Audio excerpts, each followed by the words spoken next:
அரசு பள்ளியில் அரசு ஆசிரியராக பணியில் மறணும் அப்படின்னா ஆசிரியர் தேர்வரை நடத்தக்கூடிய ஆசிரியர் தகுதி தேர்வு டெட் பேப்பர் 1 பேப்பர் 2ல நீங்கள் எலிஜிபிள் ஆகிற மாதிரி இருக்கும். ஒன்ஸ் டெட் பேப்பர் 1 பேப்பர் 2ல நீங்கள் எலிஜிபிள் ஆகிட்டீங்க அப்படின்னா அடுத்த கட்டமாக இந்த எக்ஸாமை பொறுத்த மட்டும் ஃபஸ்ட்டு 3 ஸ்டேஜ் வந்து மிக மிக முக்கியமானது. ஃபஸ்ட்டு ஸ்டேஜை பொறுத்த மட்டும் சிலபஸ் பாடத்திட்டம் அப்படின்னு பார்த்தோம் அப்படின்னா கிட்டத்தட்ட 9 பாடம் இருக்குது. Tamil, English, maths, physics, chemistry, botany, zoology, history, geography இந்த 9 பாடத்துக்குமான சிலபஸ் பார்த்தோம் அப்படின்னா டிஆர்பி வெப்சைட்டில் அவைலபிளாக இருக்குது. தமிழில் படித்தாலும் உங்களால் வந்து பாஸ் பண்ண முடியும், இங்கிலீஷில் படித்தாலும் உங்களால் வந்து பாஸ் பண்ண முடியும். எந்த மீடியம் படித்தாலுமே நீங்கள் ப்ராப்பராக படிக்கணும். டிசிப்ளினாக பார்த்தீங்கன்னா டெஸ்ட்டு ப்ராக்டிஸ் பண்ணணும். கன்சிஸ்டன்சியாக வந்து நீங்கள் படித்ததை ரிப்பீட்டடாக வந்து படிச்சுக்கிட்டே இருக்கணும். ஆனால் இதில் நிறைய பேர் பார்த்தோம் அப்படின்னா டிசிப்ளினாக வந்து படிக்க மாட்டாங்க, டெஸ்ட்டு ப்ராக்டிஸ் பண்ண மாட்டாங்க, நமக்கு தான் வந்து எல்லாமே ஒர்க் இருக்குது அப்படிங்கிற மாதிரி வந்து முட்டி மோதி நிற்பாங்க. ஆனால்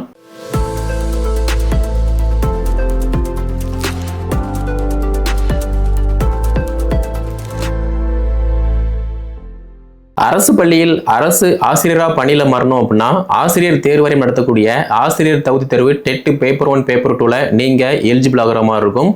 ஒன்ஸ் டெட் பேப்பர் 1 பேப்பர் 2ல நீங்கள் எலிஜிபிள் ஆகிட்டீங்க அப்படின்னா அடுத்த கட்டமாக இதே டிஆர்பி போர்டு பிடி அசிஸ்டன்ட் யூஜிடர்பி எக்ஸாம் வந்து காண்டக்ட் பண்ணுறாங்க. அந்த எக்ஸாமுக்கு நீங்கள் அட்டெம்ப்ட் கொடுக்குற மாதிரி இருக்கும். அப்போது இந்த எக்ஸாமை பொறுத்த மட்டும் உங்கள் எல்லாருக்குமே தெரியும், உங்களுடைய பாடம் சார்ந்த வினாக்கள் 150 வினாக்கள் இருக்குது. தமிழ் தகுதி தேர்வு வினாக்கள் 30 வினாக்கள் இருக்குது. அப்போது 180 வினாக்கள். இந்த 180 வினாக்களை பொறுத்த மட்டும் தகுதி தேர்வை பொறுத்த மட்டும் நீங்கள் ஜஸ்ட்டு எலிஜிபிள் ஆனால் மட்டும் போதுமானது. மிக மிக முக்கியமானது இது வந்து. அதே மாதிரி மெயின் பேப்பரை பொறுத்த மட்டும் இது வந்து ஸ்கோரிங் பேப்பர். 150க்கு நீங்கள் எவ்வளோ மார்க் ஸ்கோர் பண்ணுறீங்களோ அதை பொறுத்து மட்டும்தான் அடுத்த கட்டமாக சிவி கூப்பிடுவாங்க. அதுக்கப்புறமா அப்பாயின்மெண்ட் ஆர்டர் கொடுத்து உங்களை ஒரு அரசு பள்ளியில் அரசு ஆசிரியராக வந்து பணியில் அமர்த்துவாங்க. அப்போ இந்த எக்ஸாமை பொறுத்த மட்டும் ஈஸியாக கஷ்டமானு கேட்டிங்க அப்படின்னா ரொம்ப ரொம்ப ஈஸி. யாருக்கு ஈஸி அப்படின்னா நீங்கள் சிலபஸை பேஸ் பண்ணி படிக்கணும், படித்ததை ப்ராப்பராக டெஸ்ட்டு ப்ராக்டிஸ் பண்ணணும். மூணாவது தமக்கு தான் எல்லாமே தெரியும், நம்ம எத்தனை வருஷமாக வந்து சர்வீஸ் பண்ணிகிட்டு இருக்கோம் அப்படிங்கிற மாதிரி ஒரு தலக்கணத்தோட ஆணவத்தோடு இருந்தீங்க அப்படின்னா நீங்கள் வந்து ஜாப் வாங்க முடியாது. உங்களுக்கு எல்லாம் தெரிஞ்சால் கூட சிலபஸுக்கு அடாப்ட் ஆகிட்டு படிக்கணும், படித்ததை ப்ராப்பராக டெஸ்ட்டு ப்ராக்டிஸ் பண்ணணும். அப்போது இந்த எக்ஸாமை பொறுத்த மட்டும் ஃபஸ்ட்டு 3 ஸ்டேஜ் வந்து மிக மிக முக்கியமானது. ஃபஸ்ட்டு ஸ்டேஜை பொறுத்த மட்டும் சிலபஸ் பாடத்திட்டம் அப்படின்னு பார்த்தோம் அப்படின்னா கிட்டத்தட்ட 9 பாடம் இருக்குது. Tamil, English, maths, physics, chemistry, botany, zoology, history, geography இந்த 9 பாடத்துக்குமான சிலபஸ் பார்த்தோம் அப்படின்னா டிஆர்பி வெப்சைட்டில் அவைலபிளாக இருக்குது. அதை விசிட் பண்ணி நீங்கள் என்ன பாடமோ அந்த சிலபஸை பாருங்கள். அப்படி இல்லை அப்படின்னா நம்ம அகாடமி டெலிகிராம் குரூப்பில் ஒவ்வொரு பாடத்துக்குமே வந்து தனித்தனி சிலபஸ் போட்டிருக்கோம். அதை நீங்கள் வந்து ஃபாலோ பண்ணிக்கலாம். தமிழ் மீடியம், இங்கிலீஷ் மீடியம் 2 பாடத்திட்டமும் அவைலபிளாக இருக்குது. அதை நீங்கள் ஃபஸ்ட்டு பாருங்கள். ஏன்னா சிலபஸை பார்க்காம நீங்கள் படிச்சீங்க அப்படின்னா உங்களால் வந்து பாஸ் பண்ண முடியாது. அதனால சிலபஸ் தான் வந்து ஃபஸ்ட்டு ஸ்டேஜில் மிக மிக முக்கியமானது. ரெண்டாவதாக பார்த்தோம் அப்படின்னா முந்தைய வருட வினாத்தாள்.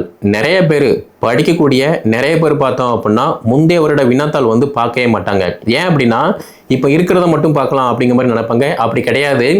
சிலபஸை பார்த்ததுக்கு அப்புறமா ரெண்டாவது முந்தைய வருட வினாத்தாள் பார்க்கும்போது மட்டும்தான் உங்களுடைய பாடத்திலிருந்து எப்படி வந்து வினாக்கள் கேட்டாங்க.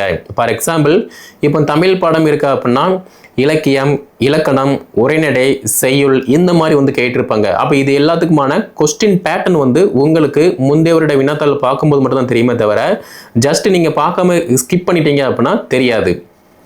அதே மாதிரி இப்போ மேக்ஸு, பிசிக்ஸு, கெமிஸ்ட்ரி இருக்குது அப்படின்னா மேக்ஸை பொறுத்த மட்டும் ஈஸியெல்லாம் வந்து கிடையாது, ரொம்ப டிஃபிகல்ட்டாக இருக்கும். அப்படி பார்க்கும்போது ஃபார்முலா, ஈக்குவேஷன் இது எல்லாத்தையுமே நீங்கள் நல்லா இன்டெப்த்தாக வந்து பார்க்குற மாதிரி இருக்கும். அடுத்து பிசிக்ஸு, கெமிஸ்ட்ரியை பொறுத்த மட்டும் மெக்கானிசம், அதே மாதிரி பார்த்தோம் அப்படின்னா ஸ்பெக்ட்ரோஸ்கோபி, சம்மு, ஈக்குவேஷன், அதே மாதிரி பார்த்தோம்னா நம்ம கெமிஸ்ட்ரியில் வரக்கூடிய ஃபார்முலா இது எல்லாத்தையுமே வந்து நல்ல ஆழமாக இன்டெப்த்தாக வந்து பார்க்குற மாதிரி இருக்கும். அப்போ இதுக்கான அடிப்படை எங்கே இருக்குது அப்படின்னா முந்தைய வருட வினாத்தாள் மட்டும்தான்.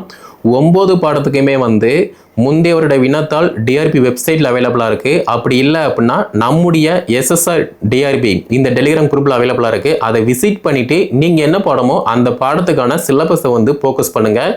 சிலபஸை ஃபோக்கஸ் பண்ணதுக்கப்புறமா இந்த ப்ரீவியஸ் கொஷினை வந்து ஃபோக்கஸ் பண்ணுங்கள். இந்த ரெண்டுமே வந்து மஸ்ட் இம்பார்ட்டன்ஸ். ஓகே. அடுத்து மூணாவதாக பார்த்தோம் அப்படின்னா நிறைய பேர் வந்து எந்த மீடியத்தில் வந்து படிக்கலாம், தமிழ் படிக்கலாமா, இங்கிலீஷ் படிக்கலாமா அப்படிங்கிற மாதிரி கேட்குங்க. எந்த மீடியம் படித்தாலுமே உங்களால் வந்து பாஸ் பண்ண முடியும். ஆனால் நீங்கள் படிக்கணும், படித்ததை ப்ராப்பராக டெஸ்ட்டு ப்ராக்டிஸ் பண்ணணும். ஏன்னா முந்தைய வருட வினாத்தாள் எடுத்து பார்த்தீங்க அப்படின்னா இங்கிலீஷை தவிர மீதமுள்ள 8 பாடமும் பார்த்தீங்கன்னா தமிழ் அண்ட் இங்கிலீஷை தவிர மீதமுள்ள 7 பாடமும் பார்த்தோம் அப்படின்னா பைலிங் மோடில் தமிழ் அண்ட் இங்கிலீஷ் ரெண்டுலையுமே பார்த்தீங்க அப்படின்னா கொஸ்டின் வந்து செட் பண்ணியிருப்பாங்க. அப்படி பார்க்கும்போது தமிழில் படித்தாலும் உங்களால் வந்து பாஸ் பண்ண முடியும், இங்கிலீஷில் படித்தாலும் உங்களால் வந்து பாஸ் பண்ண முடியும். எந்த மீடியம் படித்தாலுமே நீங்கள் ப்ராப்பராக படிக்கணும், டிசிப்ளினாக பார்த்தீங்கன்னா டெஸ்ட்டு ப்ராக்டிஸ் பண்ணணும், கன்சிஸ்டன்சியாக வந்து நீங்கள் படித்ததை ரிப்பீட்டடாக வந்து படிச்சுக்கிட்டே இருக்கணும். ஆனால் இதில் நிறைய பேர் பார்த்தோம் அப்படின்னா டிசிப்ளினாக வந்து படிக்க மாட்டாங்க, டெஸ்ட்டு ப்ராக்டிஸ் பண்ண மாட்டாங்க, நமக்கு தான் வந்து எல்லாமே ஒர்க் இருக்குது அப்படிங்கிற மாதிரி வந்து முட்டி மோதி நிற்பாங்க. ஆனால் டிசிப்ளின், கன்சிஸ்டன்சி இந்த ரெண்டையுமே வந்து யார் ஃபாலோ பண்ணுறாங்களோ அவங்க எல்லாருமே ஈஸியாக எக்ஸாமில் நல்ல மார்க் ஸ்கோர் பண்ண முடியும். ஓகே, ஸோ நம்ம அகாடமி சார்பாக பிடி அசிஸ்டன்ட் யூஜிடிஆர்பி எக்ஸாமுக்கு 9 பாடத்துக்குமே Tamil medium, English medium material plus test page எல்லாமே காண்டாக்ட் பண்ணுறோம். கீழே டிஸ்கிரிப்ஷனில் வாட்ஸ்அப் நம்பர், காண்டாக்ட் நம்பர் கொடுத்துருக்கேன். அதை காண்டாக்ட் பண்ணி என்ன டீட்டெயில் கேட்டு படிக்க ஸ்டார்ட் பண்ணுங்கள். நீங்கள் படிக்கும்போது மட்டும்தான் உங்கள் லைஃப் மாறுமே தவிர நீங்கள் படிக்காமல் எல்லாமே தெரியும் அப்படின்னு அசால்ட்டாக இருந்தீங்க அப்படின்னா நிறைய பேர் வந்து படிச்சுட்டு இருக்காங்க, அவங்க பாஸ் பண்ணி அப்பாயின்மெண்ட் ஆகிடுவாங்க. ஓகே, ஸோ லிமிட்டட் சீட் மட்டும்தான் அவைலபிளாக இருக்குது. நம்பர் கொடுத்துருக்கேன், அதை கால் பண்ணி கேட்டுட்டு நீங்கள் வந்து ஜாயின் பண்ணிக்கலாம். இதை டெட் பேப்பர் 2 பாஸ் பண்ணியிருக்காங்கன்னா அவங்களுக்கு ஷேர் பண்ணுங்கள்.